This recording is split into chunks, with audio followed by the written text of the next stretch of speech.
para receber, diga amém. Deus já está movendo. Deus já está movendo nessa noite. Deus vai responder ao tamanho da tua sede. É o quanto você está sedento, é o quanto Deus vai derramar sobre a tua vida. Eu quero muito de Deus hoje, eu quero tudo de Deus, amém? Quem veio para receber, diga amém. Irmãos, eu já quero entrar na palavra, no final a gente faz anúncio, faz oferta. Eu quero ministrar uma palavra. Hoje nós estamos iniciando a nossa nova série, a nova campanha, Assuma o Controle da Sua Vida. E como a gente tem sido testado nesse tempo, irmão. Ele tem sido muito testado em diversas áreas da nossa vida. Eu acredito que Deus, ele sempre escolhe os improváveis para realizar o impossível. E quando a gente olha para a Bíblia, Deus é especialista em escolher quem não é, para confundir quem é. Né? Tá lá, né? Deus levanta os loucos para confundir os sábios, aqueles que não são para confundir quem acha que é. E eu creio nisso. Eu quero contar a história desse homem que em toda a sua trajetória viveu experiências assim que pouca gente teve a oportunidade de viver. Lá em Hebreus, do capítulo 11, versículo de 8 a 13, vai entrar aí na tela para você. Pela fé, Abraão, quando chamado, obedeceu, a fim de ir para um lugar que devia receber por herança, e partiu sem saber onde ia. Pela fé, peregrinou na terra da promessa, como em terra alheia, habitando em tendas, como Isaque e Jacó, herdeiros com ele da mesma promessa, porque aguardava a cidade que tem fundamentos, da qual Deus é o arquiteto e edificador. Pela fé, também a própria Sara, apesar de não poder ter filhos e já ser idosa, recebeu poder para ser mãe, pois considerou fiel aquele que lhe havia feito a promessa. Por isso, também de aliás, já amortecido, saiu uma posteridade tão numerosa como as estrelas do céu, e inumerável como a areia que está na praia do mar. Todos estes morreram na fé, sem ter obtido as promessas, vendo-as, porém de longe, e saudando-as, e confessando-as, que eram estrangeiros e peregrinos sobre a terra. Esse texto Hebreus, né? Hebreus fala da galeria dos heróis da fé, daqueles homens que passaram por essa terra e deixaram uma marca. Deixa eu perguntar para você, qual é a marca que você quer deixar para a sua geração? O que as pessoas vão falar de nós, irmão? O que as pessoas vão falar de você? O que os seus filhos vão falar de você? Todos nós conhecemos Abraão, a história de Abraão, conhecemos as promessas que estavam sobre Abraão, mas não nos esquecemos que Abraão recebeu a promessa, creu na promessa, mas não viu a promessa se cumprindo na sua totalidade. Abraão, ele recebe a promessa, mas não viu na sua totalidade, porque em Abraão se estabelece uma nação, um povo, uma descendência, porque as promessas para Abraão eram geográficas, hereditárias e de riqueza. Essa promessa se estenderiam aos que estivessem ao lado de Abraão. A promessa não era território, não era bens, mas era uma descendência. Eu creio que todos nós aqui, nós viemos de uma descendência. Todos nós carregamos um histórico, ruim ou bom. O que importa é você ter a certeza que Deus te escolheu. Às vezes você olha para uma família inteira, ninguém ainda conheceu a Cristo, e Deus escolhe alguém. Então às vezes a pressão vem sobre você, porque aquelas pessoas que não estão na fé, que não estão em Cristo, elas estão já contando lá no calendário, né? Vamos ver quanto tempo isso vai durar. Vamos ver quanto tempo esse fogo de palha vai permanecer aceso. Porque é assim. Porque as pessoas não estão na mesma fé que você, na mesma dimensão que você. E muitas das vezes a pressão vem sobre você. Mas é aí que eu me posiciono diante de Deus. Por quê? Porque Deus sempre escolhe alguém na geração, irmão. Eu sempre falo aqui do meu pai, falo da minha mãe, porque eles tiveram uma importância muito grande na minha vida. E talvez você diz assim, mas eu não tive um pai presente, eu não tive uma mãe presente, eu não tive uma família estruturada. Irmão, não importa. O que importa é que Deus me escolheu. Você pode declarar isso? Deus me escolheu. É isso que importa. Os demais são as circunstâncias. Eu comecei dizendo que Deus escolhe os improváveis para realizar o impossível. Porque aquilo que é possível, irmão, a gente faz. Aquilo que é impossível, Deus te ajuda a fazer. É interessante que em Abraão se estabelece uma nação, um povo, uma descendência. As promessas para Abraão eram geográficas, eu falei. O que estava em jogo? A descendência. Então você não pode se equivocar quanto à promessa do Senhor para a sua vida. A bênção do Senhor se manifesta a partir de uma palavra, a partir de uma visão. Então, a partir de um território, isso seria testemunho sobre a vida dele, mas a promessa era uma descendência. Porque é isso que está em jogo. A fúria do inimigo contra a sua vida é porque ele sabe que você não está sozinho. É que atrás de você vem uma geração, é que atrás de nós vem uma multidão, irmão. Tem muita gente olhando para mim e para você. E a primeira coisa que eu quero te ensinar, o Senhor deu a Abraão uma ordem. Abraão é o esposo de Sara, para a gente contextualizar, que se a gente olhar humanamente para a história desse casal, tinha tudo para dar errado, irmão. Não tinha nada para dar certo, porque Deus faz uma promessa para ele, já era avançado em idade, 65 anos, a mulher 60 anos, já tinha parado aquele período de ovulação, e Deus diz para eles, olha, eu escolhi vocês para serem pai de multidão. Qualquer pessoa, na sua humanidade, sabe o que ia questionar? Senhor, por que o Senhor não me escolheu quando eu tinha 25? Por que o Senhor não me escolheu quando eu tinha 30? Que eu estava na flor da idade. Por que agora, com a idade avançada, o Senhor diz para mim que vai cumprir na minha vida e eu serei pai de multidão? Porque o nome Abrão na Bíblia, irmão, é pai exaltado. Mas que pai é esse exaltado que não tinha filho? Que pai é esse que não tinha um filho para ser chamado de pai? Sara é princesa. Que princesa é essa que não podia gerar filhos? Então, quando Deus faz a promessa, pode ter certeza que Deus vai cumprir, mas no tempo dele. A grande questão, irmão, se chama o teste do tempo. Essa campanha que começa hoje, assuma o controle da sua vida, irmão, é verdade. Tem horas que a gente tem que fazer um mergulho para dentro de nós mesmos, parar de procurar culpado, parar de olhar o periférico.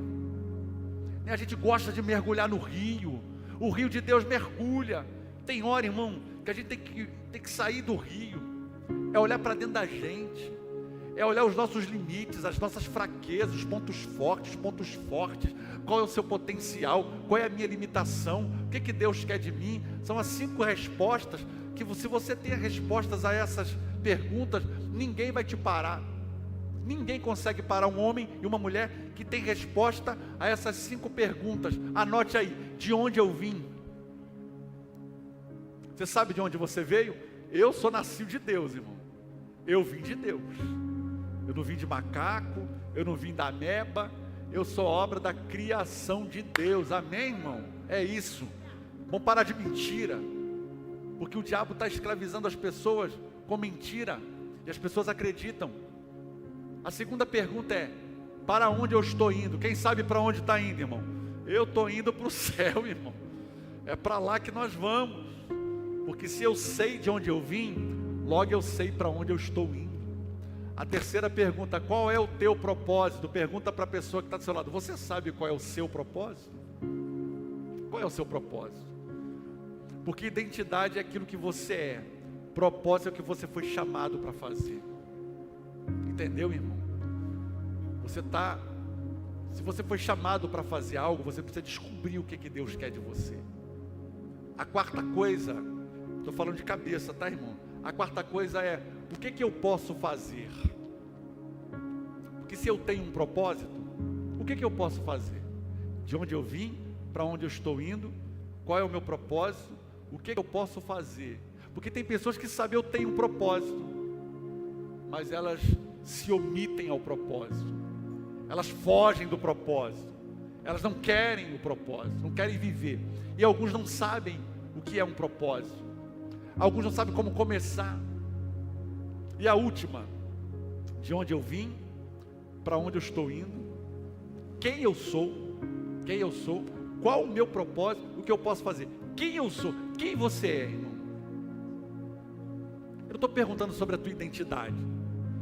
A tua identidade tem a tua informação do teu nascimento, tem lá o teu nome, mas não é sobre isso. É sobre quem você é sobre a essência que você carrega. Porque uma pessoa que conheceu a Deus, uma pessoa que desceu as águas do batismo, uma pessoa que viveu uma experiência com Deus, por mais que essa pessoa se desvie, lá dentro existe ainda uma faísca acesa, irmão. E a gente só precisa tacar gasolina na faísca, irmão. É só isso que precisa. Já viu, irmão? No encontro com Deus acontece muito isso. A gente ora muita gente, e às vezes, pastor, eu quero que você ore, porque eu estou afastado do Evangelho, eu fui para o mundo. Aí você começa a orar, e daqui a pouco, irmão, aquela pessoa começa a dar lugar, e começa a orar em língua, e é renovado instantaneamente. Eu só preciso dar lugar. E esse primeiro requisito aqui, o Senhor deu uma ordem para Abraão. Olha o versículo Gênesis 12:1. Ora, disse o Senhor a Abraão: sai da tua terra, da tua parentela, da casa do teu pai, e vai para a terra que eu te mostrarei. Sabe por quê? Abraão sabia quem ele era. Abraão não foi perguntar para o pai, não foi perguntar para a mãe, não foi perguntar para os amigos: olha, eu recebi uma ordem de Deus, o que você acha que eu tenho que fazer? Não, ele era convicto. Ele carregava dentro dele uma chama de intimidade com Deus. Por isso que ele não vai questionar Deus. Ele sabia com quem ele estava lidando. Ele sabia que aquele Deus que se revelou a ele é diferente dos deuses que o pai dele conheceu um dia. Que o pai de Abraão era fazedor de ídolos. Ele tinha tudo para entrar na mesma esfera de adoração a ídolos, de idolatria.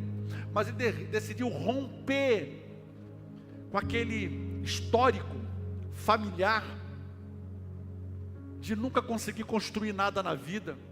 E quando Deus diz para ele sair, aqui mostra para mim a obediência diante da ordem, era o ponto de partida para que a promessa se cumprisse. Porque obediência mostra de fato quem está no controle. Vamos dizer essa frase juntos: na obediência é que mostra de fato quem está no controle da sua vida. Porque tem muita gente que não consegue romper e nem mudar de fase, que está vivendo de opinião alheia, de opinião dos outros, e chega uma hora que não dá para brincar com isso, irmão. A disposição em obedecer é a chave para que o melhor de Deus se cumpra na sua vida. Então nós não temos dificuldade em receber promessa, nós temos dificuldade em obedecer as ordens de Deus, principalmente quando ela nos tira da zona de conforto, de uma condição estável, de uma vida segura e sossegada. E é sempre assim. É sempre assim na vida de um crente. Eu me lembro que quando eu ouvi a voz de Deus pela primeira vez, eu estava num culto, era a consagração da minha irmã, a obreira na igreja. Eu fui assistir, o Lucas era muito pequeno. Naquele dia, eu estava assistindo ali, mas parece que a minha mente saiu daquele lugar e Deus começou a me visitar.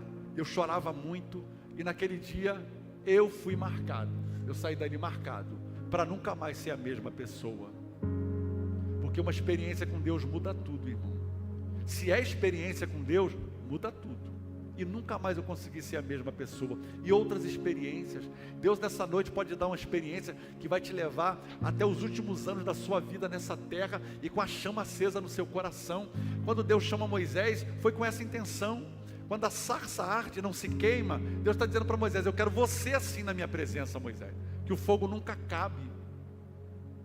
Porque a gente que lida na obra, que lida no altar, ou seja tocando, ministrando, ou seja pregando, a gente tem que tomar cuidado para não entrar no automático, irmão, no comum, no natural.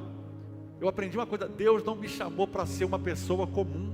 Deus não me chamou para ser uma pessoa comum. Deus não chamou você para ser uma pessoa comum. Não é se gabar não, né, irmão? Não é se gabar não, mas Deus não me chamou para ser qualquer um.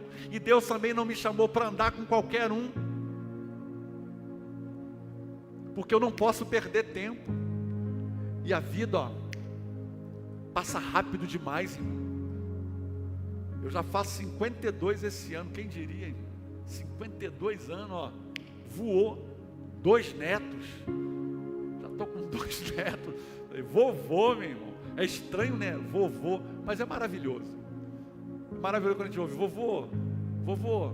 Isso é maravilhoso. Seus sonhos só se tornarão realidade se você estiver disposto a obedecer às ordens dadas por Deus, que dão início ao cumprimento das promessas que Ele tem para a sua vida.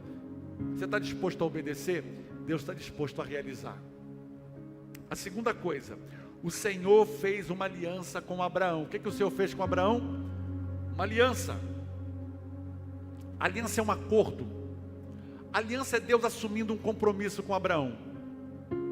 Se você andar na minha presença, e estiver disponível para fazer a minha vontade, eu vou cumprir na tua vida tudo o que eu prometi. Chega de ficar procrastinando, irmão. Procrastinando os sonhos de Deus na minha vida, as promessas de Deus. 2025 está acabando, falta 2 meses e pouco, mais um ano, o mesmo histórico, a mesma história, o diabo te pegou na mesma situação. Até quando você vai permitir isso? Até quando, irmão? Na mesma situação? Como é que pode, irmão? Porque não dá, né, irmão? Até brinco, até os pecados é o mesmo, vou estar repetindo pecado demais, troca pelo menos de pecado, está amarrado, né, irmão? É o mesmo pecado para Deus. Senhor, perdoa todos os meus pecados, irmão. Então vamos repetir, para de repetir pecado então, irmão. Está amarrado em nome de Jesus. Assuma o controle da sua vida. Chega de andar por aquilo que as pessoas querem. Tem pessoas que têm uma insegurança na alma. Sabe, isso precisa mudar. E durante muito tempo da minha vida, eu fui uma pessoa insegura. Muitos anos atrás, eu sempre fui uma pessoa insegura. E aí, o que você achou? E aí, o que você acha? Só que chegou uma hora que, como líder se posiciona. Entendeu, irmão? Líder, enquanto está todo mundo lá no espírito de confusão, o líder diz: peraí, acabou, vai ser assim. Líder foi chamado para... Você é líder. Deus te chamou para conduzir uma geração. Deus te chamou para conduzir a tua casa. É posicionamento. Tem hora, mesmo, acabou, vai ser assim. Aí está fazendo na frente da igreja, está ficando bonito, não está, irmão? Tá, não está? Você imagina se eu perguntasse: eu insto, que cor você acha que eu tenho que colocar o teto? Aí eu perguntasse para Maria: Maria, que cor você acha que eu tenho que colocar o teto? Aí eu perguntasse aqui para a Júnia: que cor você acha que colocar o teto? Irmão, dificilmente todo mundo vai combinar e dizer: vamos colocar branco. Talvez ele escolha: eu gosto do azul, talvez ela eu gosto do preto, talvez o outro lá eu gosto do... Qual? Ouro? Roxo. Você imagina, irmão, se a gente pintasse o teto da cor, de cada um escolhesse um pedacinho aqui. Então tem hora, irmão, que alguém vai ter que se posicionar. E é você que Deus chamou dentro da tua geração para se posicionar. Está acabando o ano. Sabe o que alguns estão falando? Pô, mais um ano e nada aconteceu. Que nada aconteceu, porque você está vivo, você está respirando, você está com saúde, você está de pé. Então em 2 meses, Deus pode fazer um dia na tua vida. Não precisa de 2 meses, irmão. Deus pode fazer agora. Deus pode fazer hoje. Deus pode me dar uma guinada, irmão. Mas não espere nada aqui. Construa aqui. Construa aqui. Não espere nada aqui, sem antes primeiro construir aqui. É isso que vai definir. Porque primeiro se conquista onde? No espiritual. Aí depois se concretiza onde? No natural. Não espere das pessoas, não espere das coisas, não espere das circunstâncias. Crie você a circunstância. Crie você. Ah, mas não dá. Dá um jeito para dar certo.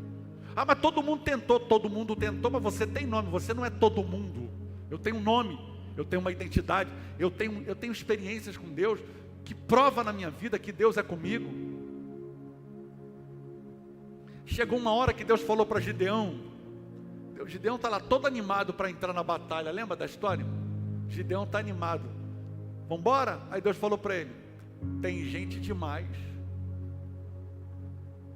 Só que, irmão, se Gideão fosse para aquela batalha, seria 4-1. para cada 4 soldados inimigos, tinha um do lado de Gideão. Então era uma espécie de 120 mil para 30 mil. Já era muito desproporcional. E Deus ainda fala para ele que tinha gente demais. E se você não estiver ligado com Deus, tem coisas que você vai ouvir, que você vai dizer assim: isso não é para mim, porque não faz sentido. Quem já pensou isso aqui? Eu e mais 2, o restante, né? Glória a Deus, né? Mas quem já está pensando assim, não faz sentido. Como é que eu vou investir? Como é que eu vou fazer isso aqui? Eu estou fazendo as contas, não bate. Porque essa é a nossa humanidade. E o campo da fé não anda na humanidade, no racional. Porque a batalha já era desproporcional. E Deus fala para ele que tem gente demais. No final você vai que ele vai guerrear com 300, irmão. Irmãos, é interessante, né? Porque não faz sentido. Não faz sentido. Gideão ir para a batalha com 300 homens para enfrentar 120 mil. Só que tem um detalhe: é melhor ir para a guerra com quem você sabe que quer lutar do que ir com gente demais e na hora que o bicho pega não aparece ninguém, irmão. Tem um ditado que diz assim, eu não gosto muito não: é melhor sozinho do que mal acompanhado. É uma verdade, irmão. Você já andou com gente murmurador, que reclama de tudo, que põe defeito em tudo? Não vai dar, não tem como, não consegue. Esse aqui que veio botar o ar-condicionado, eu ficava repreendendo ele, irmão, lá de cima da laje, lá de cima do teto. E ele: não dá, o cano não passa aqui. Dá sim, em nome de Jesus, irmão. Ele: não dá não, eu já tentei, me dá marreta aí, não vai entrar aí. Daqui a pouco ele fez assim, ó, do nada, o troço passou e deu. Porque tua boca é muito de não, irmão. Tem crente que é boca de não. Não dá, não é para mim, não sei, não pode, não quero, não. Está repreendido em nome de Jesus. E com 300, Gideão resolveu. Não é a quantidade de gente, são as pessoas certas, no lugar certo. É isso que vai fazer a diferença. Deus não precisa de muita gente, irmão. Deus só precisa de um, posicionado, é suficiente. E glória a Deus que tem mais de um aqui hoje. Tem muita gente abençoada aqui hoje, amém, irmão? Então ele fez uma aliança com Abraão. Olha o versículo Gênesis 17, 4 e 5. Abraão já não será o teu nome, e sim Abraão, né? Abrão não, tá? Abrão, né? Abraão, acho que é Abrão sem o A, né? E no segundo, e sim Abraão, já com A, porque por pai de numerosa nação te constituí. Nós não temos muita compreensão acerca da força, do poder e da abrangência de uma aliança no contexto bíblico. Então, a aliança que Deus tem conosco, ela está fundamentada onde? Na sua palavra. E Deus não volta atrás na sua palavra. Só tem uma coisa que mantém Deus ali, vou usar um termo aqui correto, que mantém Deus ali, é onde Ele não pode mexer, não pode mudar, é na palavra que Ele falou. É a única coisa que Deus não pode se mover além daquilo que Ele falou. Então a aliança com Deus, a aliança de Deus conosco, está selada pelo sangue de Jesus Cristo derramado na cruz do Calvário. Então a aliança de Deus conosco está garantida na eternidade, porque Cristo ressuscitou e Ele deu poder eterno em sua aliança. Então a espera da sua promessa está na fidelidade de Deus quanto à sua aliança. A aliança é um acordo que Deus faz comigo. Ele está dizendo, olha, eu vou cumprir a minha parte. Se você cumprir a tua, no final, quem sai ganhando, irmão? Somos nós. E Deus tem prazer em abençoar o seu povo. Deus tem prazer em abençoar os seus filhos. Deus tem prazer em guardar a nossa casa. Deus tem prazer em enviar os seus anjos para nos guardar. Guarda a nossa entrada, guarda a nossa saída. Deus tem prazer. A Mari está terminando o 3º ano, do 2º grau. Ano que vem vai para a faculdade. É um sonho, né? É um sonho. Muita luta, muito sacrifício. Eu digo para ela, a gente que é pai, a gente investe nos filhos, para que eles sejam bem-sucedidos, homens ou mulheres, de caráter, que representem bem o nome do Senhor na sociedade. Porque a gente precisa que os nossos filhos se levantem, posicionados nos lugares estratégicos, para falar de Jesus, para pregar o Evangelho, e para se posicionarem, porque o mundo não tem mais expectativa nenhuma. O mundo, irmão, está um caos. Cada dia a coisa piora. A Bíblia diz que essa geração, a volta de Cristo vai ser comparada à geração de Noé. Esse dia eu estava vendo uma manchete, até a pastora me mostrou. Eu fiquei chocado com aquilo. O rapaz casou com a menina, engravidou a sogra e engravidou a menina. As duas estão grávidas dele. Trisal. É trisal do inferno, né, irmão?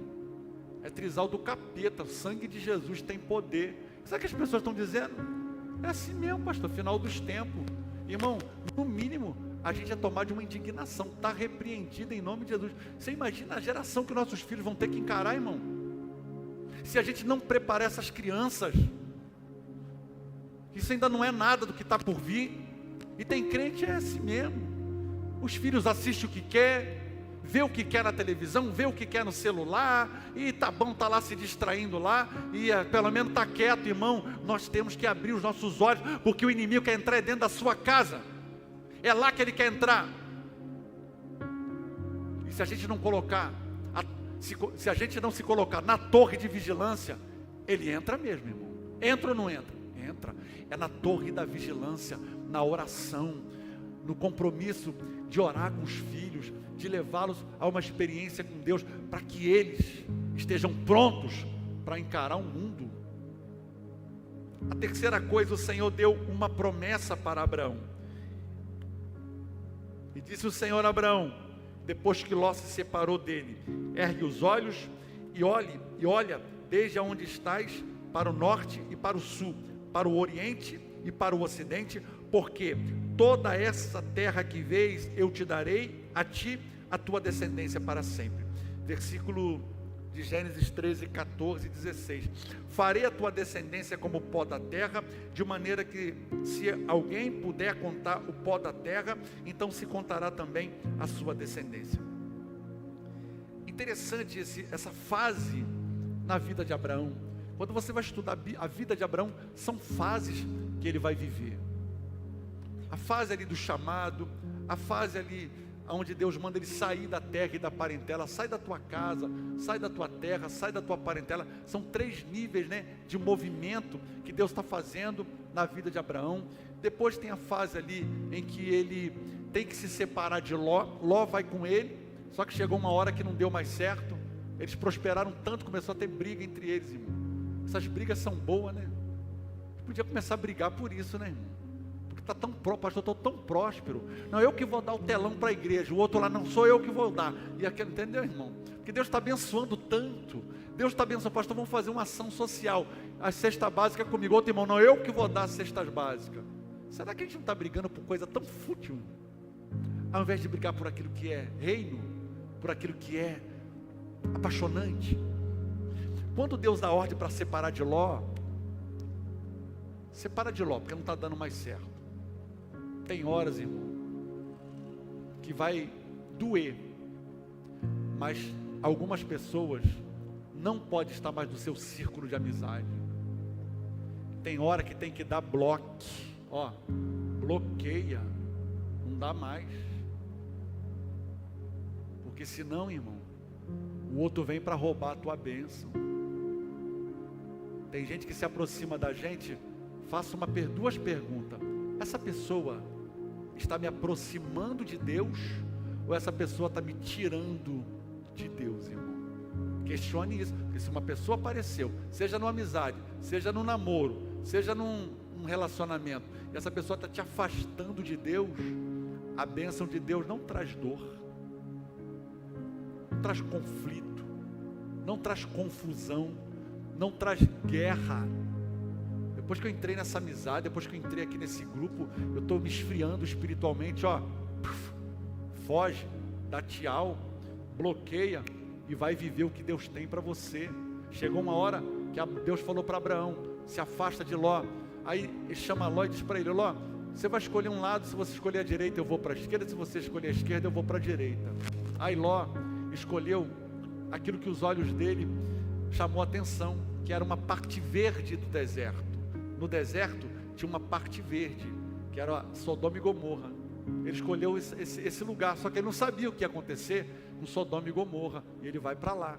Abraão vai para o deserto, literalmente. Qual é a diferença de Ló para Abraão?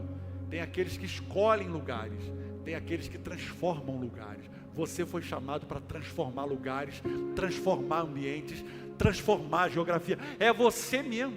Agora fica esperto, irmão. Fica esperto. Fica esperta, minha irmã. Esse papo desses caras aí. As conversa mole. Meu pai fala conversa mole. As conversa mole. As conversinha homem a homem, irmão. Homem tem que ter palavra, caráter. As conversinha mole no ouvido das meninas. Menina da igreja tem que ficar esperta. Tem que se posicionar. Qualquer um com a conversinha mole, uma labiazinha, pelo amor de Deus, irmão. Foi 3 meses só orando com a pastora, 3 meses para orar, depois mais 6 meses para dar o primeiro beijo, irmão. Depois 1 ano e 8 meses para tomar posse da bênção por completo. 1 ano e 8 meses, irmão. Hoje em dia, se você não se valoriza, ninguém vai te valorizar. Deus não está aqui no meu esboço, não, mas Deus não mandou falar isso para você. Se posiciona que você vai ver que vai valer a pena, igual a gente canta, vai valer a pena muito. Homem tem que ter brio. Minha mãe fala bril, minha avó bril, caráter, postura. Eu falo para os meus filhos, olha, uma coisa vocês nunca vão poder reclamar da gente, tanto de mim como da sua mãe, é posicionamento. Até hoje. Senta para corrigir. Se tem que corrigir, a gente corrige. Se tem que elogiar, a gente elogia. E os meus pais foram uma bênção na minha vida. Apanhei muito, tá, irmão? Não muito, não. Apanhei um pouquinho, mas a surra que eu tomei, eu não falei, nunca mais. Porque o negão lá era brabo, irmão. O bichinho era brabo. Mas olha, graças a Deus, eu louvo a Deus pela minha escola, pelo investimento que meu pai fez na minha vida. Agradeça a Deus pelas pessoas que Deus colocou no teu caminho, pela tua família. Agradeça a Deus pelo teu casamento. Agradeça a Deus pelo teu filho. É bênção, irmão.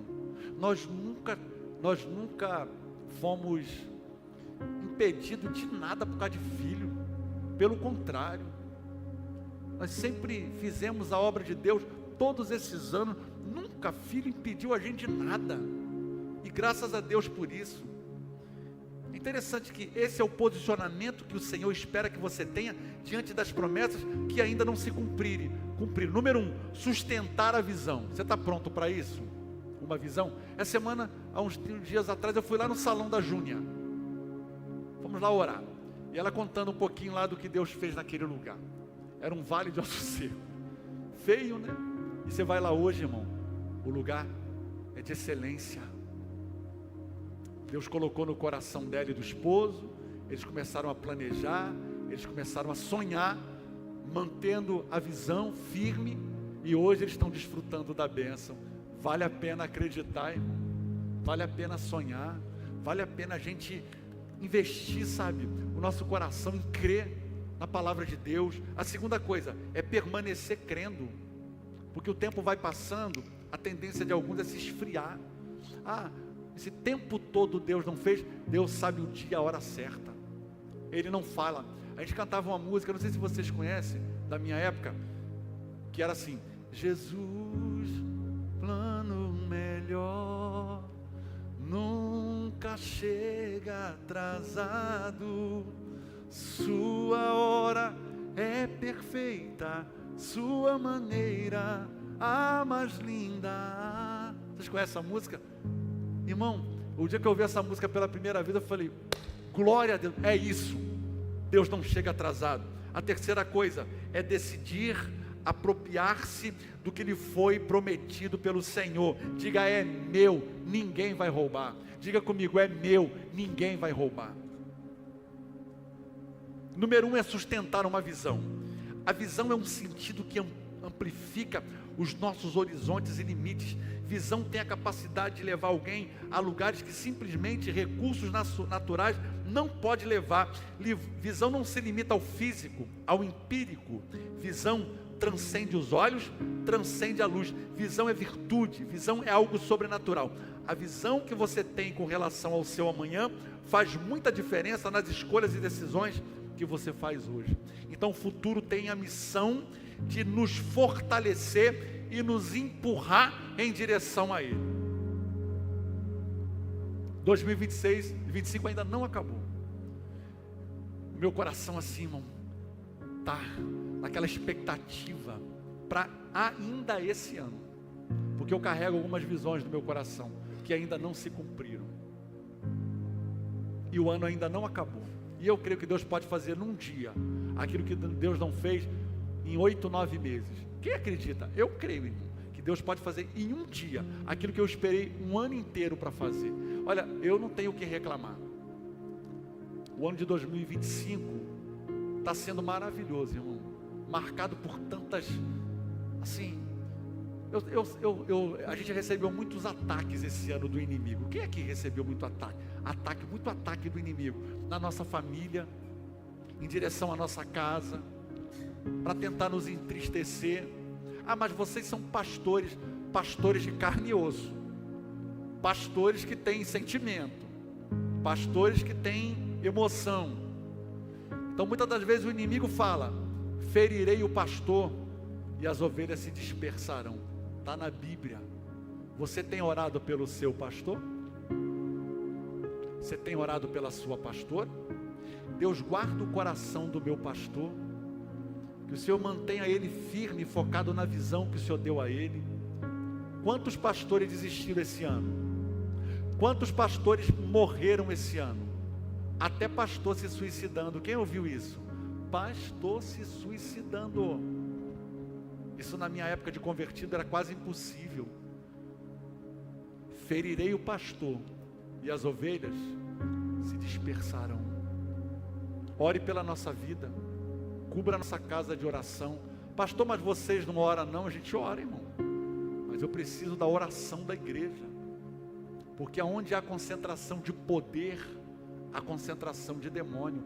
A guerra que você enfrenta, os demônios que muitas das vezes se levantam contra a sua vida, eles não podem chegar em você. É diferente da legião que vem contra nós.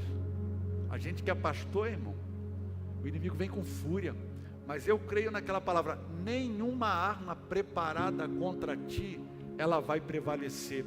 Todos os inimigos que se levantarem não vão ficar de pé. Se ficar de pé é para assistir a tua vitória, a minha vitória, mas não vai permanecer. A segunda coisa, permanecer crendo. Crer é confiar. O que é crer, irmão? É confiar, é esperar com convicção. Abraão viveu seguro das promessas que recebeu, construiu a sua vida fundamentado na promessa. Abraão sabia que o seu legado era maior do que a sua vida, era muito maior. Então muitas pessoas ficam estagnadas na vida até que uma promessa se cumpre.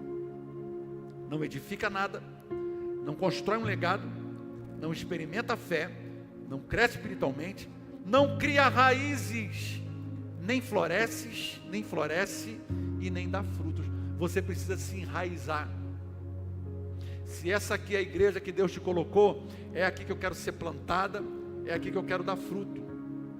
Quando você tira uma árvore da terra e deixa ela fora do solo, por quanto tempo ela vive? Por algum tempo, por alguns dias. Mas chega uma hora que a seiva começa a acabar, as folhas começam a murchar, daqui a pouco cai. Assim é a nossa vida. Você precisa estar enraizado, você precisa estar firmado, para que você possa dar fruto. O que é permanecer crendo? Que mesmo quando o que eu estou vivendo ainda não é o que eu estou esperando, eu continuo perseverante na minha fé e vivendo no vigor do que eu creio. É não abrir mão da promessa, porque ela não chegou no tempo que você queria. Não aconteceu, mas não muda nada aqui dentro, no meu relacionamento com Deus, na minha intimidade com Deus, na minha forma de adorar a Deus. Quantas pessoas que, quando as coisas não vão bem, elas não adoram com a mesma expectativa, não adoram com a mesma emoção, não adoram com o mesmo entusiasmo. Eu não estou dizendo que você precisa vestir uma máscara para mostrar para as pessoas que está tudo bem. Tem dia que não está nada bem, mas isso não muda a minha intimidade com Deus, a minha busca, a minha sinceridade. Eu não sei se tem alguém me entendendo aqui. Não muda, porque tem muita gente que eu conheço aí fora, que quando tem dinheiro na conta, que quando as coisas estão bem, glória a Deus, aleluia. Mas quando vem uma perseguiçãozinha, quando vem uma coisinha, a primeira coisa que faz, quando não para de vir da igreja, você chega no culto, está assim, irmão. Eu aprendi uma coisa: se você está passando pelo deserto, eu já estive em muitos desertos. Só que tem uma coisa: quem vai para o deserto não volta do mesmo jeito. Você viveu uma experiência, porque aquilo que não te domina, você controla. Agora aquilo que te domina, você perde o controle. Eu aprendi uma coisa: quem sobrevive no deserto, sobrevive em qualquer lugar. Eu não sei se você está vivendo um deserto na tua vida, mas sabe para quê, irmão? É para você nunca mais parar. É para você nunca mais pensar em voltar para trás. É para você sair desse deserto mais forte do que você entrou, fortalecido. Agora eu tenho uma experiência para contar para muita gente. O meu deserto não me parou, o meu deserto não determinou nada na minha vida, porque eu tenho uma palavra, eu tenho uma visão, eu carrego uma promessa sobre a minha vida. Agora os desertos são necessários. Por quê, pastor? Porque tem pessoas que só ouvem a Deus quando está no deserto, irmão. Você entende, irmão? Tem pessoa que ele fica assim, não é você não, é para o lado lá de Volta Redonda, lá de Barra Mansa, fica meio soberbo, fica meio vaidoso, fica meio no automático. Chega na igreja, tem que ir lá, eu tenho que ir lá. Aí Deus muitas das vezes nos leva para o deserto, porque no deserto nos tornamos sensíveis e acessíveis, irmão. É ou não é, irmão? O deserto faz a gente orar, não faz? O deserto faz a gente buscar, não faz, irmão? A gente busca diferente, a forma de adorar é diferente, quando vem uma luta é diferente. Então Deus sabe nos tratar. Tem hora que é necessário. Espera aí, o que está acontecendo com ele? O que está acontecendo com ela? Cadê a motivação?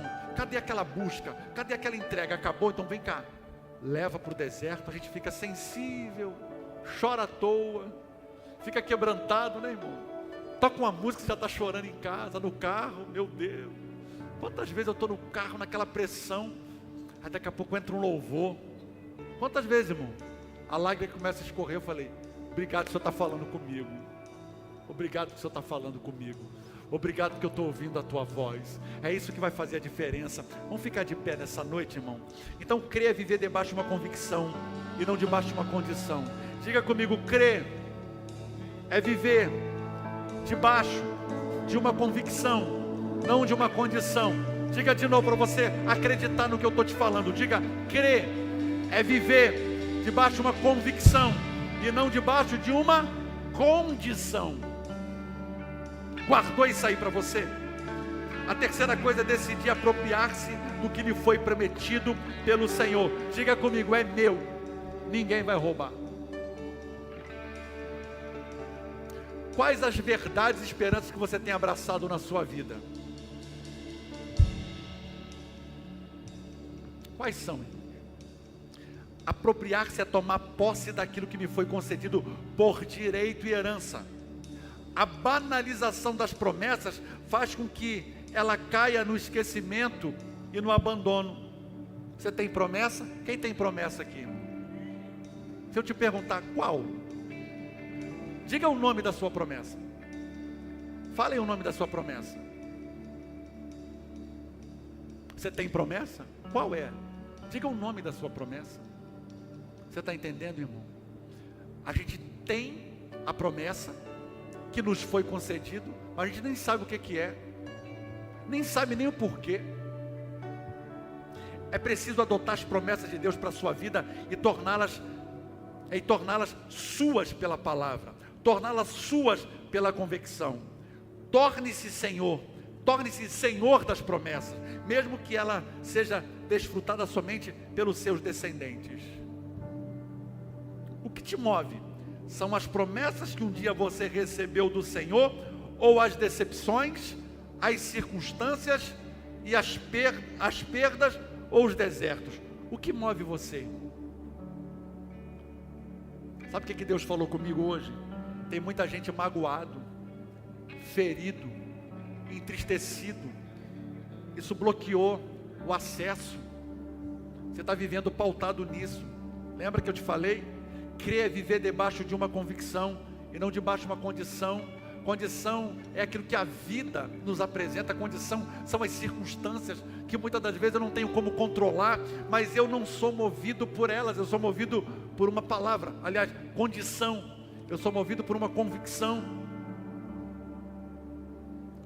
O convite de Deus é: tome uma posição nessa noite com relação às promessas do Senhor para a sua vida, porque um dia você chegou aqui sem nenhuma promessa de bênção, sem esperança, ou carregando perdas em sua vida que fizeram com que você perdesse as suas forças. Uma promessa é capaz de nos sustentar por toda uma jornada. Eu quero profetizar isso na tua vida hoje. Você está pronto para receber? Uma promessa é capaz de te sustentar por toda uma jornada. Uma promessa pode devolver a honra, despertar sua esperança, te curar, te libertar, te fazer ressuscitar em fé. Uma promessa pode restaurar teu casamento, restituir a tua vida financeira, devolver a tua saúde e vigor, e trazer de volta o filho perdido, curar seu coração destruído, devolver a alegria da vida, remover o luto, tirar os entulhos. Uma promessa pode acender na luz do seu coração para novos sonhos. Levanta a tua mão para o alto, feche os seus olhos. Você quer ser contado entre os fracos e medrosos, ou entre os corajosos? Aqueles que não se pautaram nas circunstâncias. Nessa noite Deus quer abrir a tua visão. Tem lugares que não nos cabem mais, tem coisas que você está insistindo, e Deus já falou para você: é hora de deixar para trás aquilo que te afasta da minha presença. Que Deus abra os teus olhos para você ver o que ninguém viu, fazer o que ninguém fez, sonhar o que ninguém sonhou. Não é sobre número, é sobre convicção, é sobre servir com alegria, é sobre entusiasmo, não é sobre cargo, é sobre reino, é sobre a promessa que o Senhor me fez. Levante as tuas mãos para o alto e comece a agradecer a Deus por essa palavra. Eu tomo posse dessa palavra, Deus. Eu recebo na minha vida. Não é a condição da vida hoje que vai determinar o meu futuro, e nem o destino que o Senhor tem para a minha vida. Eu creio nesse Deus de promessa, nesse Deus de aliança. Deus quer trazer de volta a honra, Deus quer trazer de volta, irmão, a esperança. Deus quer te curar, te libertar. Deus quer transformar tua mente. Deus quer ressuscitar sua fé. Deus quer restituir as áreas da sua vida que foram afetadas. Eu não sei qual é, mas Deus hoje quer fazer a obra completa. Enquanto a gente adora, você vai orar no teu lugar.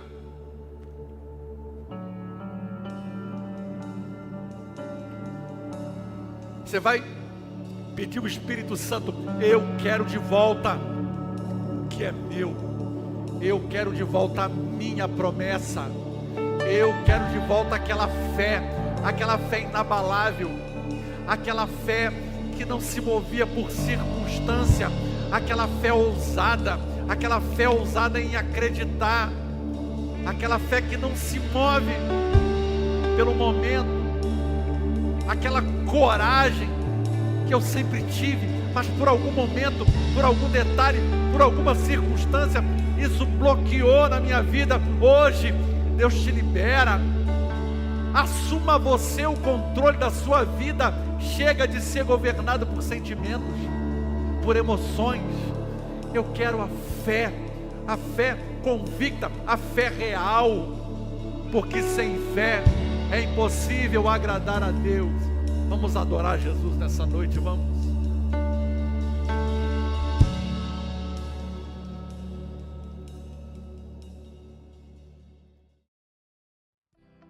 Shalom, queridos, que Deus abençoe sua vida. Que bom que você assistiu a mais uma de nossas mensagens. Você também pode curtir, comentar e também se inscrever no nosso canal, ativar as notificações para novas mensagens e compartilhar esse conteúdo. Você também pode nos acompanhar através das nossas mídias sociais e o QR Code que aparece na tela.